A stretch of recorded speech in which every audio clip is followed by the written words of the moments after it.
A paz do Senhor, meus irmãos. Amém.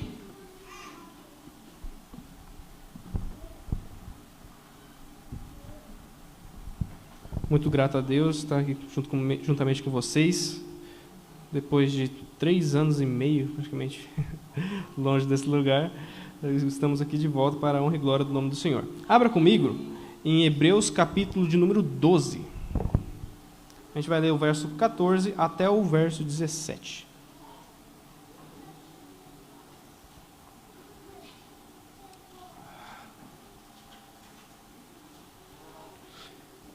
Hebreus, capítulo de número 12, versículo 14 ao 17. Dá para falar até de cor, né? Amém?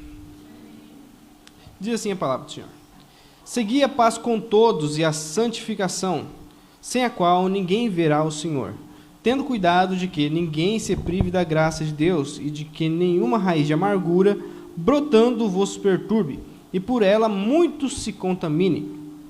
E ninguém seja fornicador ou profano como Esaú, que por um manjar vendeu o seu direito de primogenitura.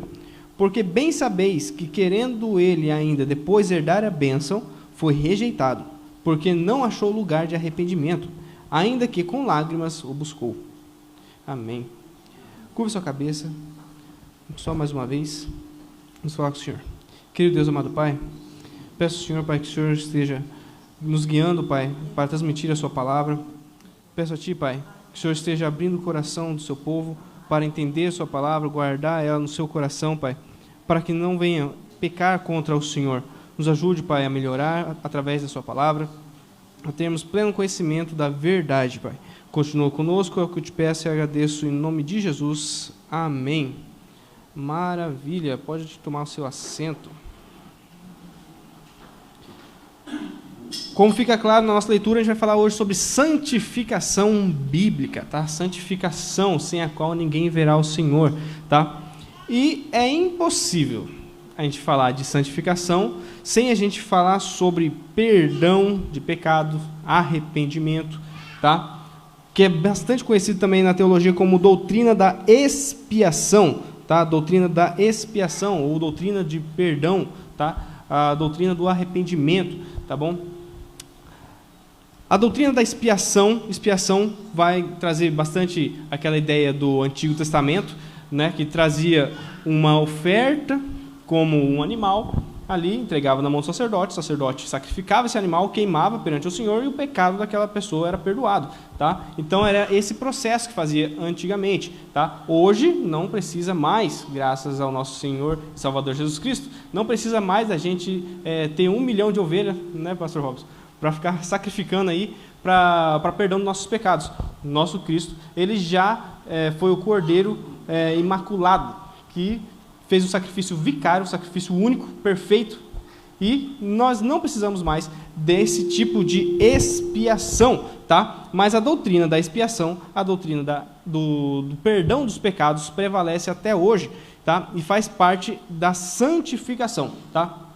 A doutrina da expiação, ela está dentro de um conteúdo, de uma disciplina teológica chamada de soteriologia, tá? A soteriologia vai falar justamente todas as questões bíblicas relacionadas à salvação do homem, tá? Tudo que é relacionado à salvação, à cura da alma, à libertação, tratados na Bíblia, está dentro, está acumulado dentro dessa pasta chamada soteriologia, tá? E a doutrina da expiação está dentro dessa grande pasta, tá? É um dos conteúdos da soteriologia que, porventura, também está dentro da teologia sistemática, tá bom? Só para a gente ter uma noção breve aqui do que a gente vai tratar hoje, tá? Hoje está bem altinho aqui. Então, essa doutrina da expiação, a doutrina de perdão de pecados, ela tem algumas variáveis, algumas linhas de interpretação para que a gente possa compreender melhor a palavra do Senhor aqui nessa noite, tá bom? Vamos entender elas. São 3, basicamente, aqui para a gente ter um melhor entendimento sobre a santificação, não só aquele negócio básico, mas algo um pouquinho mais aprofundado, tá? Variáveis da doutrina da expiação ou doutrina de perdão, tá? Primeira, variável, doutrina da expiação objetiva, tá? A objetiva, ela vai tratar o seguinte: não, é somente Deus que perdoa, eu não preciso fazer nada no processo de arrependimento. Não preciso fazer nada, que é só eu continuar vivendo a minha vida do jeito que está, que pronto. Deus é amor. Nossa, Deus faz tudo por nós, eu não preciso nem dobrar meu joelho. Por quê? Não, Deus conhece o nosso coração, Ele já sabia que eu ia pecar. Então Ele já me perdoou no futuro. Ó, que ideia boa, você não precisa fazer nada, né? Então, a linha de interpretação objetiva dessa doutrina da expiação, doutrina de perdão, ela vai trazer isso, de que somente Deus faz tudo por nós e nós não precisamos fazer nada. Nada, você pode ficar sentado de boa, que Deus faz tudo por você. Né? Uma ideia um pouco, né, duvidosa. Tá? Então, a ideia objetiva vai trazer que somente Deus faz tudo pela gente e a gente fica sentado. Tá? A segunda linha de visão, tá, falando sobre a doutrina da expiação, é a subjetiva, que daí é o contrário. Objetiva fala de fora, subjetiva fala de dentro. Então, vai falar o seguinte: não, é tudo a gente que faz. Tudo a gente que faz e Deus não se encarrega de nada. É como se fosse um auto-perdão. É uma ideia que nós que temos entendimento, sabemos que é uma ideia errônea, uma ideia errada, tá? De que somente nós conseguimos nos perdoar por conta própria. Basta eu ser uma pessoa boa, basta eu fazer tudo certinho, né? Que pronto. Eu não preciso pedir perdão, eu não preciso me humilhar perante o Senhor, não preciso fazer nada. Tá? Basta eu ser uma pessoa boa. Né? Quantas pessoas você já não viu lá fora que vão falar o seguinte: não, mas eu não preciso de igreja não, eu faço tudo bom, eu faço tudo certinho. Ou às vezes a pessoa fala assim: poxa, aquela pessoa é tão boa, só falta ela ser crente, porque ela é melhor às vezes do que muitos crentes. Então, é uma ideia que a doutrina da expiação subjetiva vai pregar. Basta você ser uma pessoa excelente, uma pessoa que trata bem seus pais, uma pessoa que vai bem na escola, que tal, tudo aquele negócio, que pronto, você não vai ter do que se arrepender, porque você é uma pessoa boa. Tá? Uma ideia errada. Coloca o peso do perdão sobre as nossas vidas. Mas, essas duas, aqui sabemos que tem uma ideia errada da palavra, porém, existe uma terceira visão, uma terceira interpretação, que é a intermediária, tá? Que vai falar o seguinte, que a doutrina da expiação, o perdão dos pecados, é um trabalho em conjunto entre nós e o nosso Deus, tá? Onde o homem ele vai se arrepender, ele vai se humilhar, tá? E ali, então, agora Deus se encarrega de sanar o pecado, de limpar o pecado, de curar o homem de uma vez por todas, tá? Até que Tiago, capítulo 4, versículo 8, vai falar o seguinte: chegai-vos, pois, a Deus, e Ele se chegará a vós. Trabalho em conjunto. Tá? Uma ideia em conjunto. Vai falar, então, nessa doutrina da expiação intermediária. Tá?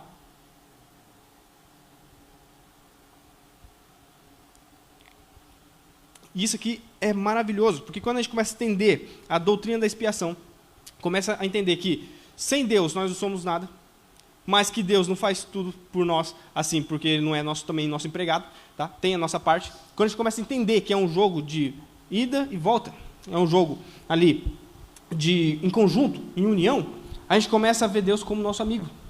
Começa a ver Deus como alguém que quer nos perdoar, quer que nós tenhamos um relacionamento com Ele, mas que não abre mão da nossa parte.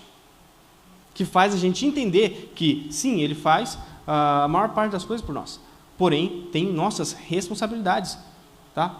O arrependimento é algo importantíssimo para o ser humano, importantíssimo para os jovens. Tá?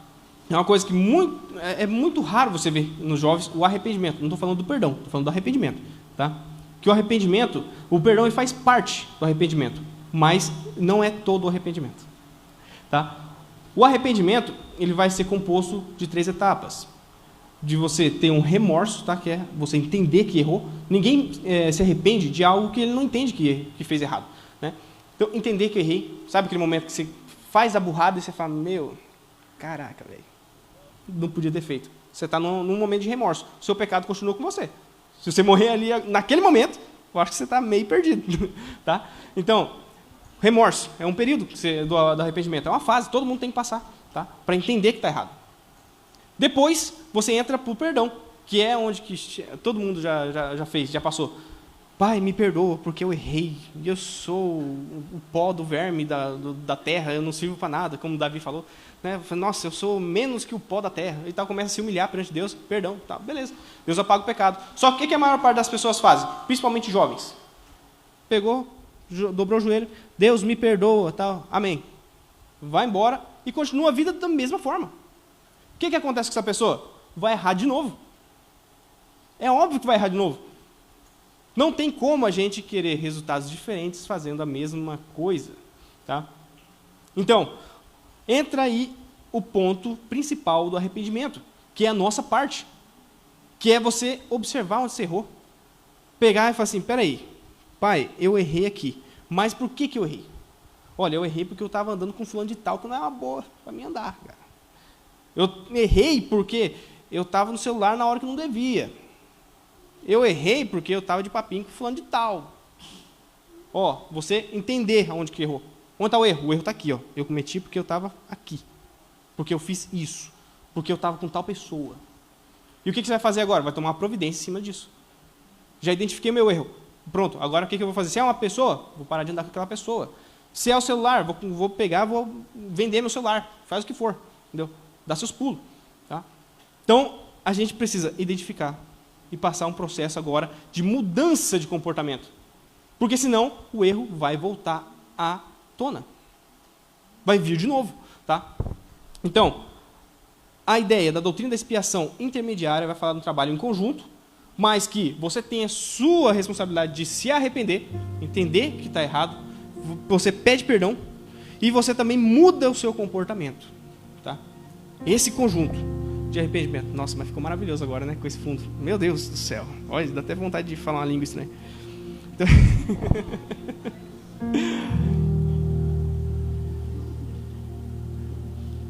E o capítulo 12 de Hebreus, ele vai trazer essa ideia, tá?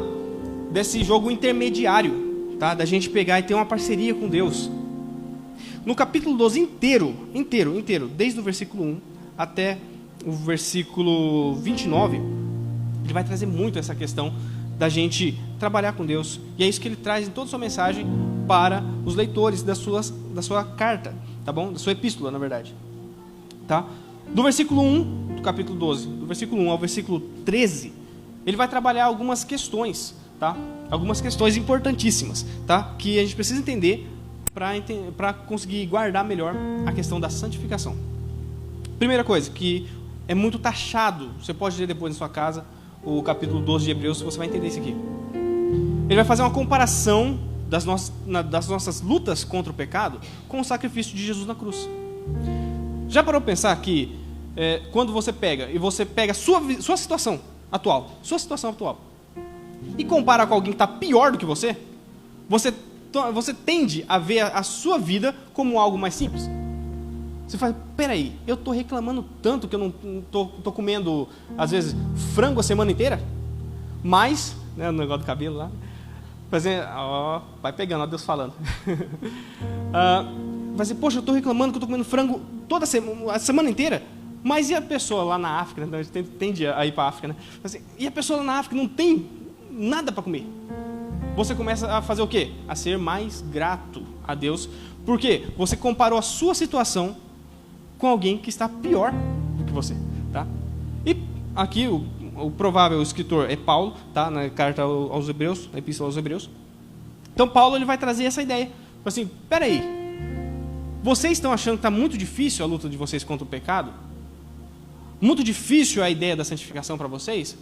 Mas peraí, vocês não precisaram lutar até o sangue, até a morte, para vencer o pecado como Jesus fez. Não precisou de você pegar e ser humilhado, ser cuspido, ser chicoteado por causa do seu pecado. Para vencer o pecado. Não precisou, tá? Não precisou lutar até o sangue para vencer o mal. Então, o que isso gera nos leitores de Hebreus? Peraí, é possível vencer o pecado que eu estou vivendo. É possível vencer essa situação que eu estou atual, tá? É possível. Ele traz o quê? Esperança para esse povo. Ele traz esperança para esses leitores, tá? Para nós, para a nossa vida. Fala assim, não desiste. Não joga a toalha. Não pense que a sua situação é tão difícil que é só você que passa. Tem muita gente pior do que você. Agradeça a Deus aí, porque você está numa situação muito melhor do que a maioria. Tá? Por mais difícil que seja, não é tão pior quanto a situação que Jesus passou na cruz. Tá? Então ele traz primeiro esse ponto, tá? Da gente entender que a nossa situação não é tão difícil quanto parece. Tá? E depois de ter dado essa esperança ao povo, ele traz a ideia do arrependimento.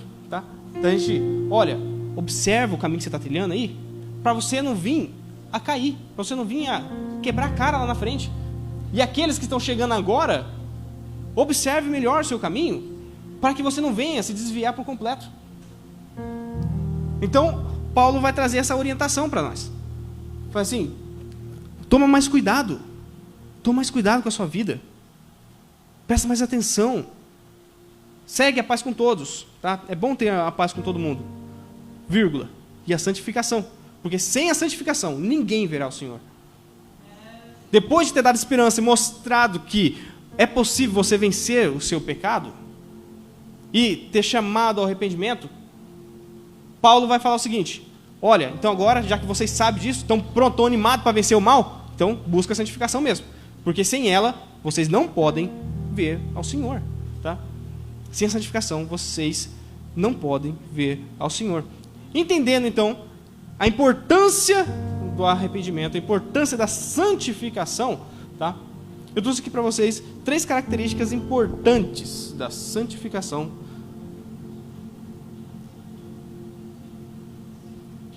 que a gente precisa guardar no nosso coração, tá bom? A primeira é que a santificação, ela é executada de forma diferente em cada um de nós. Tá? A santificação, ela é executada de forma diferente em cada um de nós. Mas como assim, Nathan? Seguinte, o pastor Robson, tem quantos anos de fé já, Barão? 41 anos de fé. 41 anos de fé. O pastor Robson não pode pegar, ir lá e querer colocar a mesma quantidade de tempo de oração que ele faz na semana, no dia, para aquela pessoa que acabou de chegar na igreja. Por quê? Faz 41 anos que ele está orando. Faz 41 anos que ele está lendo a Bíblia. Faz 41 anos que está jejuando. Faz 41 anos que está se consagrando. Que está no processo de santificação. Não posso pegar agora e colocar o mesmo nível que está sendo feita a santificação do pastor Robson para aquele que acabou de chegar. Por quê? Ele não vai aguentar. É a mesma coisa daquela pessoa que acabou de chegar na academia e ele quer fazer com o mesmo peso do bodybuilder. Ele vai se quebrar tudinho, não vai conseguir. Tá? Não vai conseguir. Tá bom? Então, a santificação, quando você entende isso aqui, para aquele que está começando agora, é libertador. Tá? É libertador. Nossa, quando eu era mais novo, eu ia na igreja e tal, às vezes ia no evangelismo, ou em algum lugar que tinha um trabalho, e eu começava a olhar os irmãos que tinham lá 290 anos de crente, e eu falava assim, cara, essa pessoa, ela ora bonito, ora grosso, tal, essa pessoa, ela tem o joelho mais grosso mesmo, de tanto que ora, e jejua 8 vezes na semana. Eu falei, meu Deus do céu, eu quero ser desse jeito. Aí o que eu ia fazer? O que eu ia tentar fazer? Não, tem oração para Deus ouvir, tem que ser oração de 2 horas. Porque o fulano de tal, a irmã do coque, ela ora 2 horas. O que eu tenho que fazer? Vou orar 2 horas também. Aí eu não sabia nem orar o Pai Nosso e queria orar 2 horas. O que fazia? Dobrar o joelho e começava. É Deus. Amém. Acabou, não tem mais oração. Acabou, não tem conteúdo. A gente não sabe. Porque não tem experiência, não tem estrada, não tem chão. Então a santificação, para aquele que começou agora, vai ser muito mais suave, pode-se dizer entre aspas, mais suave do que para aquele que está já mais rodado, pode-se dizer. Tá bom? Então a primeira característica da santificação é que ela é diferente para cada uma das pessoas. Entenda aonde que o seu nível de santificação e atue em cima desse nível. Tá bom? Segunda coisa, é o nosso chamado. 1 Tessalonicenses, capítulo 4, versículo 3 ao 7, ele vai falar em seguinte. que nosso Deus nos chamou, não nos chamou para a impureza, mas nos chamou para a santificação, tá? É o nosso chamado. Ah, mas eu não sei o meu chamado. Está aqui o seu chamado. O seu chamado é para se santificar. Se você se santificar, você já está cumprindo o seu chamado, tá bom? Então, primeira característica, executar de forma diferente em cada um de nós. Segundo, é o nosso chamado. E terceiro, ela é gradativa. Esse terceiro ponto, ele anda em conjunto com o primeiro, tá? Você entende o seu nível, mas você pega uma pessoa de referência para você. Mas, poxa, quero pegar a referência do varão aqui, ó, que tem uma postura de homem de Deus aí. Você quero orar que nem o irmão Guilherme. Eu quero ser um líder que nem ele. Tá? Você pega com uma base, tá? Uma base. E você começa. Poxa, mas ele ora 1 hora. Estou dando um exemplo, né? Eu oro 1 hora. Mas eu quero também chegar a isso aí. Mas hoje eu estou orando 1 minuto só. O que você vai fazer? Vai treinando. Pede ajuda, encosta. Fala assim, irmão, eu estou querendo orar, mas eu não sei. Eu estou complicado. Os discípulos mesmo falaram isso para Jesus. Pai, ensina-nos a orar, porque nós não sabemos. O que Jesus fez? Eu vou dar um exemplo para vocês. Um exemplo, não é para vocês fazerem igual, mas eu vou dar um exemplo. Ora assim, Pai nosso que está no céu, santificado seja o vosso nome, vai embora. Né? E dá um modelo, dá uma ideia. Né? Não quer dizer que é uma reza, tá? Mas é uma ideia de oração, para que a gente honre a Deus, agradeça a Ele por tudo. Né? Então, ele começa ali dando um exemplo simples, uma oração curta. Tá? Para quê? Porque sabia o nível de santificação que eles estavam. Sabia o nível que eles se encontravam. Não podia fazer como Jesus fazia. Passar 40 dias jejuando e orando. Eles não iam conseguir. Pediu para eles ficar vigiando lá 1 hora, os meninos dormiu. Né? Você imagina, se pedisse 40 dias. Jesus tinha esse entendimento. Então, Jesus cobrava dos seus discípulos conforme o nível de santificação que cada um tinha. Tá? Isso é muito importante até para nós líderes. Tá? Para a gente não exigir demais de alguém que não pode entregar aquilo. Tá? Então, a santificação ela é executada de forma diferente em cada uma das pessoas. Ela é o nosso chamado e ela é gradativa. Gradativa quer dizer que ela vai se desenvolvendo no decorrer do tempo. Tá bom? Então pode ficar tranquilo. Você que começou agora, tá? Que você vai chegar lá. Tá? E ela é gradativa porque ela vai desenvolvendo em você um caráter diferenciado. A espiritualidade, a palavra de Deus, tá? Ela é o único livro, a única ideia que pode mudar a personalidade de uma pessoa. Por completo. É só a palavra. Tá? Pode mudar a personalidade, quem a pessoa é. Tá? Pode mudar. Deixar aquele cara que é muito bravo, muito manso.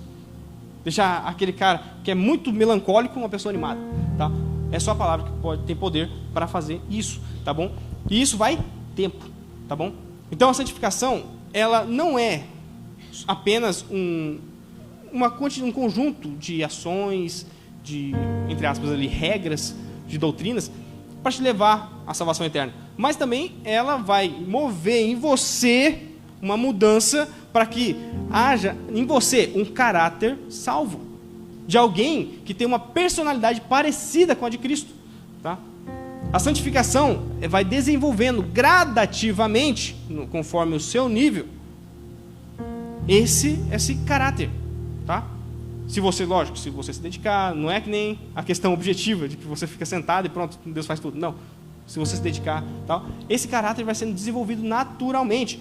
Você vai desenvolvendo o que a gente chama de fruto do Espírito, vai desenvolvendo dentro da sua vida, tá bom? Você vai aprendendo com a palavra vai orientando você, e você vai crescendo gradativamente. Entendendo, então, essa importância da santificação, sabendo que sem ela, nenhum de nós verá o Senhor, o diabo faz questão de fazer 1 hora extra para atacar a nossa vida na área da santificação. Tá?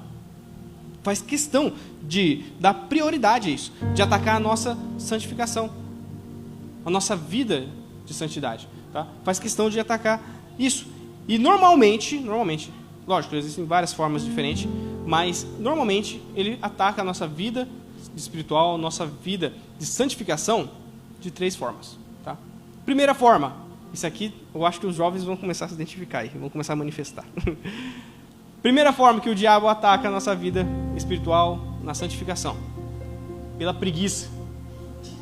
Aí, tô falando? Pela preguiça. Falou preguiça, já vem um jovem na cara, né? Normalmente é. Hoje em dia tá assim, né? A preguiça. E vai lá e tal. Fala assim, amanhã eu começo. Ah, mas eu vou ter que orar. Mas eu vou ter que tirar um tempo, né? E começa a deixar para depois e vai. Mas eu vou ter que ficar sem comer. Eu gosto tanto de comer, meu Deus do céu. Eu estou em fase de crescimento. Eu preciso comer. E começa a vir. Você começa a criar meios de desculpas para sair fora, entendeu? Ah, não vou ficar me consagrando, não, vou ficar vigiando contra pecado. Como é que eu vou sair com meus amigos que bebem e não vou beber também? Como é que eu vou fazer isso aí? Os outros vão me achar com cara de palhaço. Aí vai fazendo o quê? Ah, amanhã eu faço, amanhã. Ah. Quantos amigos de vocês não conhecem que fez a mesma coisa e hoje não está mais aqui no meio da igreja? Ou às vezes não está mais entre nós, posso dizer. Porque vem colocando desculpas, abrindo brechas ali, através da preguiça. O diabo coloca preguiça no coração, na mente do jovem, do irmão, da irmã, tá? Isso aí não é só para jovem, peguei aqui porque normalmente a gente vê com mais, né, veemência no jovem, mas isso aqui vale para todos, tá? O diabo coloca preguiça. Ah, amanhã eu faço, não, que não precisa agora, tal. Coloca preguiça e nisso ele acaba derrubando e vencendo muitos jovens, muitas pessoas, muitos cristãos dentro da própria igreja, tá bom? Segunda forma que o diabo ataca, isso aqui é mais clássica, através das tentações, tá bom? Tentação é uma forma mais clássica do diabo atacar a gente, tá? Ele coloca na sua frente aquilo que você gosta e você cai de bandeja, tá? Você cai de bobo, né? Porque você não estava atento. Você simplesmente gostava de algo, ele colocou na sua frente, né? Oferta e demanda, e pum, você perdeu a batalha. Então, segunda forma, através das tentações. E a terceira forma, aqui, começou a ser mais ativa essa terceira forma, dos últimos 10 anos para cá, posso dizer, que é o relativismo, tá? Relativismo sobre a santificação. O que é relativismo? O que é relativizar algo? É eu pegar e negar, colocar em dúvida uma verdade absoluta. Tá? Então, por exemplo, assim, a água, ela é importante para matar a sede. Isso aqui é uma verdade absoluta, sim ou não? Sim. Sim, a água serve para matar a sede. Aí eu chego lá e falo assim, oh, glória. Secar o bigode. Aí, que bigode, eu vi, tá? Eu vi. Tá, mas voltando aqui. Serve para matar a sede, beleza. Aí chega um filho de Belial, chega e fala o seguinte, não, mas coca mata a sede também. Está relativizando a água. Eu coloco em dúvida uma verdade absoluta, tá? E o que as pessoas têm feito? Têm feito essa mesma coisa com a santificação. A santificação é importante, sem a qual ninguém verá o Senhor. Ah, mas não é tanto assim. Ah, mas não... Mas será que é mesmo? Ah, eu não preciso santificar porque eu sou filho do pastor. Eu sou filho do pastor, não preciso santificar, né? Santificar é só para os irmãos da nave, os irmãos da nave da igreja, né? Nós que está no púlpito, não precisa. Porque nós é nós, né? Nós está aqui nos status, né? Nós está 2 degraus acima dos irmãos. Então, nós não precisa. Então, o que acontece? Começa a relativizar a santificação. E a gente vê isso, principalmente, de forma mais gritante, hoje em dia. As pessoas relativizando por causa da sua idade. Ah, mas eu tenho 596 anos e meio de fé. Então eu não preciso mais me santificar, porque eu já passei 596 anos e meio de fé jejuando, me consagrando, então agora eu não preciso mais. E o que acontece?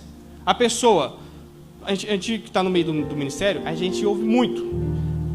Idosos, irmãos com muita estrada, caindo em pecado, sendo disciplinado.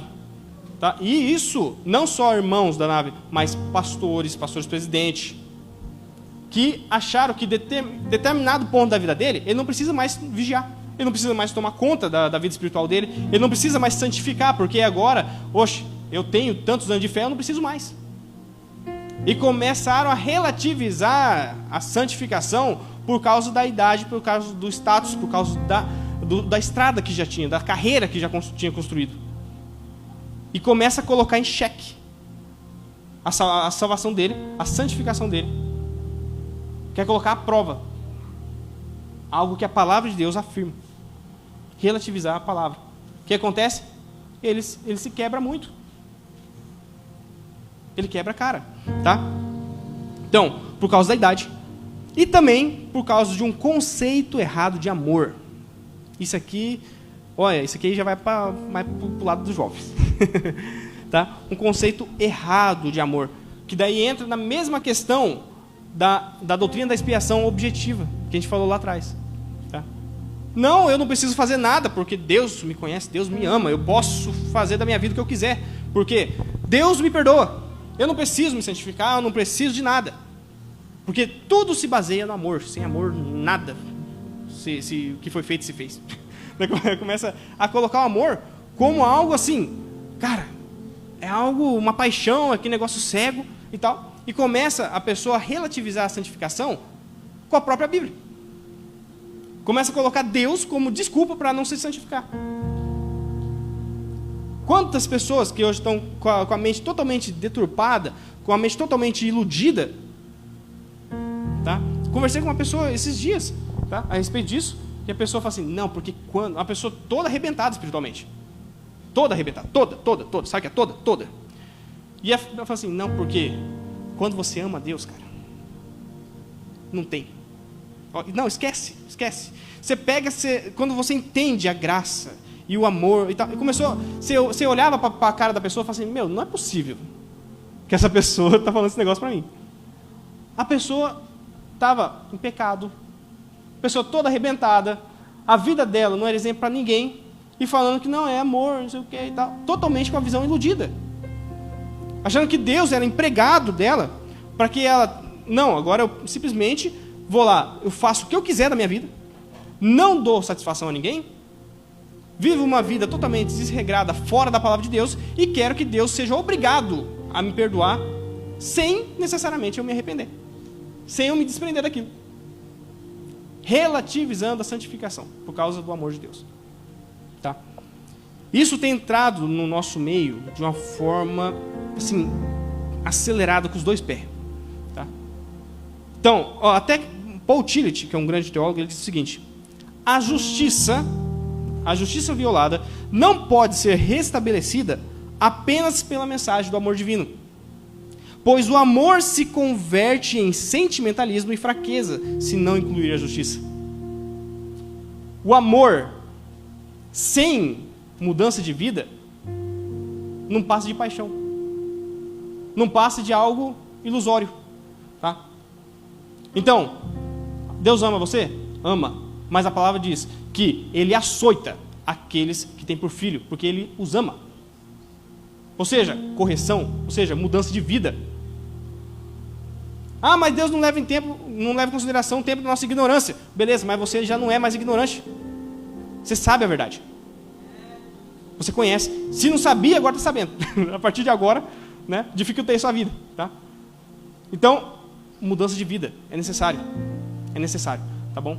Não relativize a santificação com falsas doutrinas, tá?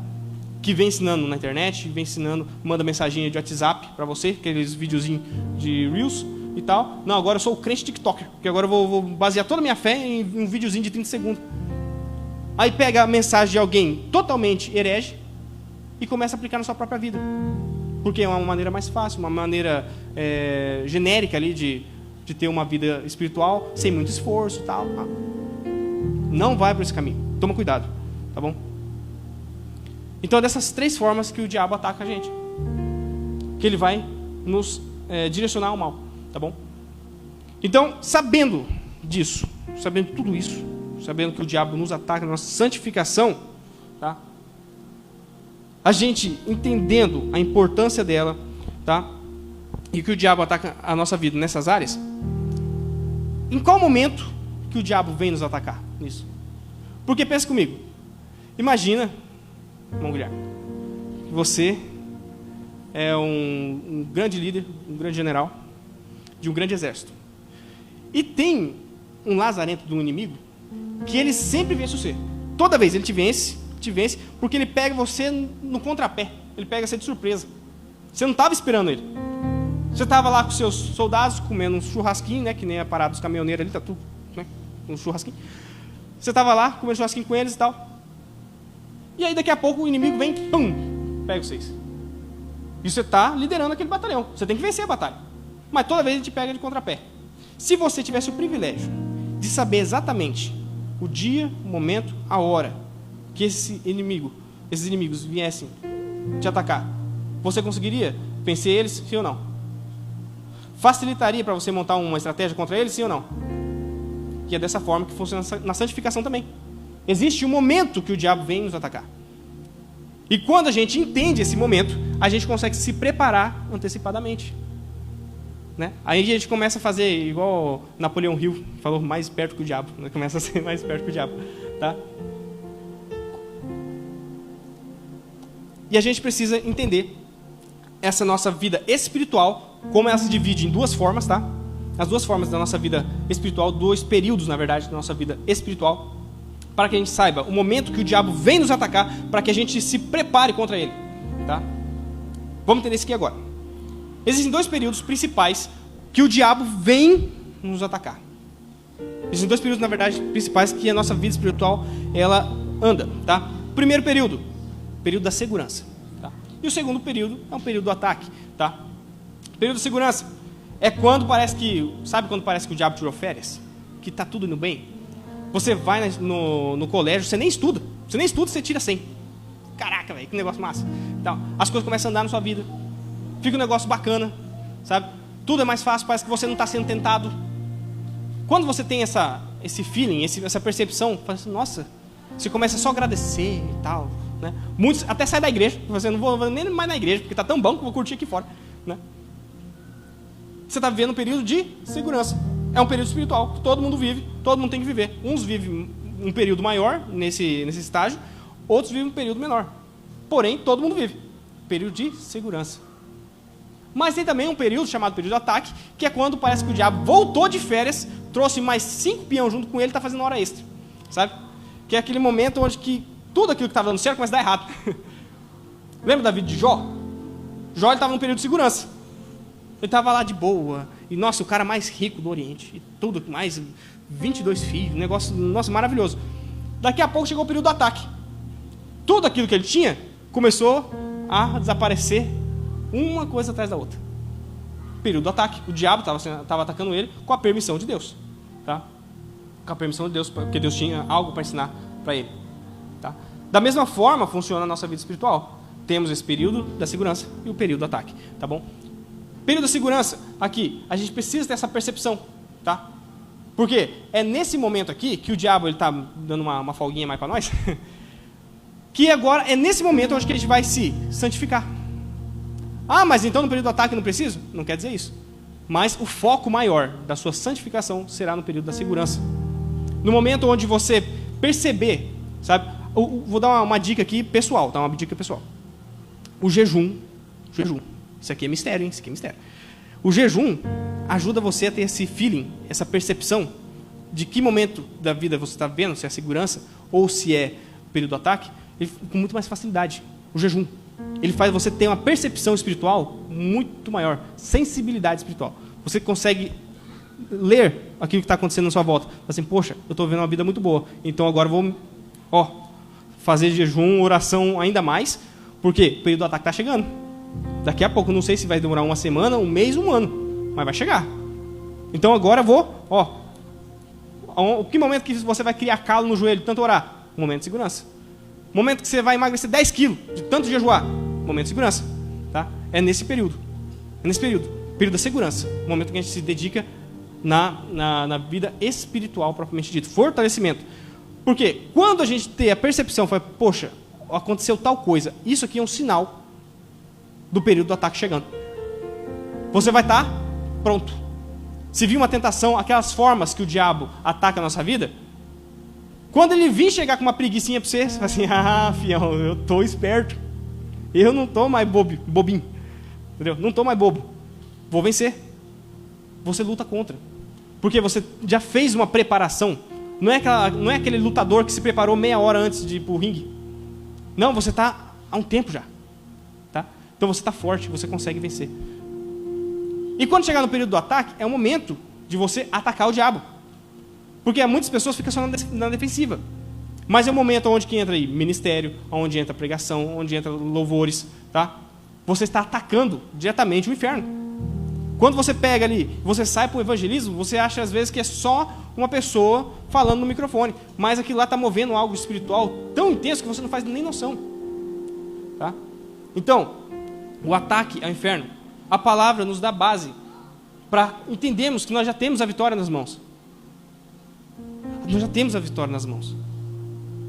Vai para cima do inferno e as portas do inferno não prevalecerão contra a igreja. A igreja vai para cima do inferno e vai romper as portas. Vai resgatar as pessoas que estão lá no mundo e trazer para cá. Trazer para perto de Deus. Para santificação, para separação. Tá? Então, o momento do ataque é o momento da gente atacar também. Não é o momento da gente ficar parado. É o momento de dar as mãos realmente para o pastor. Vamos fazer um culto? Vamos. Vamos fazer um evangelho? Vamos. Vamos fazer uma célula? Vamos. Vamos para cima. O que for para fazer. Aí para atacar o inferno nós vamos fazer. Porque nós estamos sendo atacados, nós temos que ir para cima também. Tá? Então, esses dois períodos fazem com que a gente entenda em que momento o diabo vem e a gente consegue se preparar contra ele. Para que a gente vença o mal. Para que a gente se fortaleça espiritualmente e não venha a ser envergonhado. Tá bom? Não venha a ser envergonhado. Então, a gente entendeu nessa noite que 3 características importantes da santificação, que ela é executada de forma diferente em cada uma de nós, ela é o nosso chamado, ela é gradativa, tá? E que o diabo nos ataca nesse ponto porque sabe a importância dela, porque sem ela ninguém virá ao Senhor, tá? E ele nos ataca de 3 formas principais: preguiça, tentação, relativismo, tá? E para a gente se preparar contra ele, precisamos entender nossos 2 períodos espirituais, que é momento da segurança, momento do ataque. Momento de segurança, você se fortalece espiritualmente. Momento do ataque, você vai para cima do diabo, porque ele não pode vencer a igreja de forma alguma. Amém? Pastor, eu posso fazer uma oração? Quer fazer uma oração aqui para você? Pode se colocar sobre vossos pés.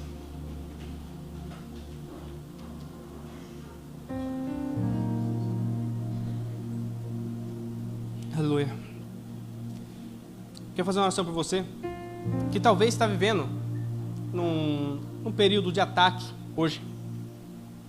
Você que vai, poxa, Natan, não está sendo fácil, cara. Não está sendo fácil, eu estou batalhando, mas o diabo tem passado umas rasteiras nervosas. O diabo tem me vencido muito. Eu sei como é que é. Aquela culpa, aquela vozinha na tua cabeça, depois que você cai. Ah, você não vale nada. Mas você vai chegar perto de Deus, você não presta, cara. Eu sei que tem essa vozinha na cabeça do diabo te acusando, tá? Se você está vivendo nesse momento, hoje você entendeu como você vai vencer. Mas eu quero convidar você para vir aqui na frente, para a gente estar orando por você, para que o Senhor venha estar te ajudando cada vez mais, tá? Que a oração da igreja vai te ajudar nesse momento de dificuldade, tá? Você que precisa ter uma vida espiritual mais forte, tá? Você que é jovem, você que é irmão ou irmã. Se você está vendo esse período, vem para cá, tá? Vem para cá que a gente vai estar orando por você, vai estar te ajudando, tá bom? Para você estar vencendo esse período que chega para todo mundo, mas talvez esteja sendo um pouquinho difícil para você, tá bom? Pode chegar aqui na frente, a gente vai estar orando por você. Aleluia.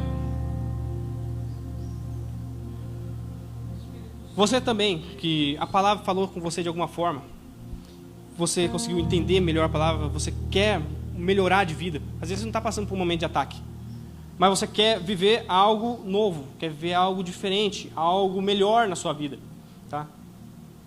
Venha aqui na frente também, que a gente vai estar apresentando você e a sua vida ao Senhor. E Ele vai estar entrando com providência na sua vida, vai estar te ajudando, abrindo as portas, dando entendimento para você, para que você possa estar crescendo na sua vida espiritual. Não importa a idade, não importa o gênero, venha que o Senhor tem um plano maravilhoso para a sua vida e não acabou aquilo que Ele começou na sua vida, tá bom? Aleluia. Lá subindo lá, manasteira e canta lá. Aleluia. Querido Deus, amado Pai, Estamos em sua presença, Senhor, mais uma vez aqui, Pai, com esses nossos irmãos, com essa sua igreja, Pai. A sua palavra foi ministrada aos corações deles. Aquilo que o Senhor colocou no meu coração, na minha mente, para trazer para o seu povo, foi entregue, Pai. E os seus filhos estão aqui, Pai, aqui na frente, pedindo ao Senhor, Pai, que o Senhor esteja entrando providência na vida deles. Que o Senhor esteja dando força, Pai. Eles entenderam como fazer. Mas lá no campo de batalha, lá no dia a dia, naquela quarta-feira, no dia a dia, Pai, é o momento onde que todo esse conhecimento vai ser colocado à prova, Pai. O diabo sabe, Pai, o diabo sabe que o seu povo está com mais entendimento, Pai. O seu povo está sendo transformado porque teve o seu conhecimento, o seu entendimento transformado nessa noite, Pai. E sabemos que o diabo vai vir com força, vai vir atacar mais uma vez. Muitos dos seus filhos vão entrar no período do ataque essa semana, talvez. Nesse mês, nesse ano. Peço ao Senhor, Pai, que o Senhor esteja ajudando, que esteja fortalecendo. Dê sabedoria, Pai, ao pastor dessa igreja, aos irmãos, aos líderes, Pai, para que estejam, Pai, ajudando, beneficiando os seus filhos, Pai, estendendo as mãos para ajudar nesses períodos de ataque, nesses períodos de dificuldade. Para que eles não venham cair, Pai, mas realmente tenham aqui uma força espiritual, a força do Senhor, Pai, para vencer o maligno, vencer o mal, porque sabemos, Pai, que o mal não pode vencer a sua igreja, Pai. Senhor, aqueles também que vieram aqui, Pai, porque estão vivendo um momento bom, um momento agradável, mas querem algo novo, algo a mais, Pai. Não quer ficar mais na mesmice. Ajuda, Senhor. Quebra, Pai, todo tipo de conceito errado, todo tipo de relativismo, Pai. Quebra em nome de Jesus da mente dos seus filhos, Pai. Que esses maus hábitos, maus conceitos possam vir cair por terra em nome de Jesus, Pai. E eles possam, Pai, viver algo excelente esse ano de 2023, que está só começando, Pai. Abençoa o seu povo, abençoa os líderes dessa igreja, Pai. Nos ajuda, Senhor, a realmente fazer a sua obra, fazer tudo aquilo que o Senhor colocou no nosso coração. Esteja com cada um de nós, Pai. Abençoa o seu povo. É o que eu te peço e agradeço em nome de Jesus. Amém. Louvado seja o nome do Senhor. Deus abençoe a vida de cada um de vocês. Muito obrigado, pastor Robson. Obrigado à liderança.